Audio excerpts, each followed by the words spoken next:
কাশ্মীর সীমান্তে এখনো থামেনি ভারত পাকিস্তানের হামলা প্রতি হামলা। পরমাণু শক্তিধর দুই প্রতিবেশীর মধ্যে যুদ্ধ থামাতে মরিয়া বিশ্ব নেতারা। এরই মধ্যে আবার নাম এসেছে ইসরায়েলের। প্রশ্ন হলো, ভারত পাকিস্তান যুদ্ধে ইসরায়েলের নাম কেন? বৃহস্পতিবার পাকিস্তানের গতিবিধি বুঝতে বেশ কিছু ড্রোন পাঠায় ভারত।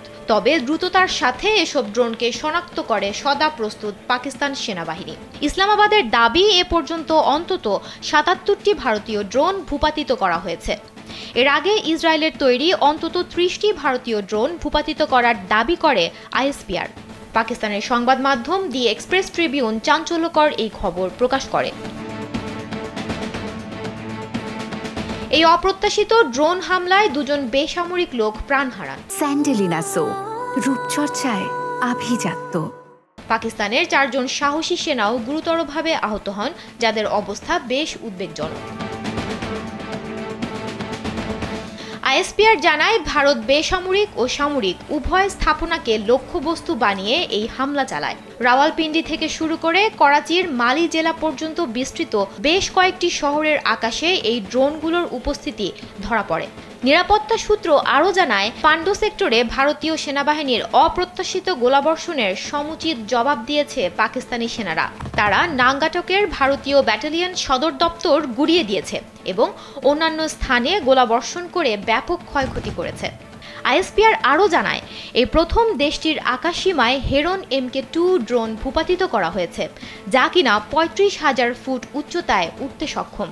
ভারতে এটি হ্যারপ নামে পরিচিত।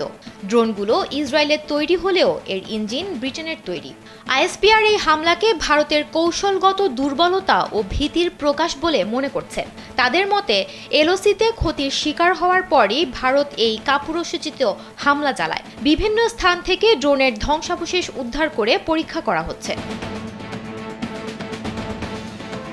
ওদিকে জালো পার্কে একটি ড্রোনের ধ্বংসাবশেষ উদ্ধার করা হয়েছে।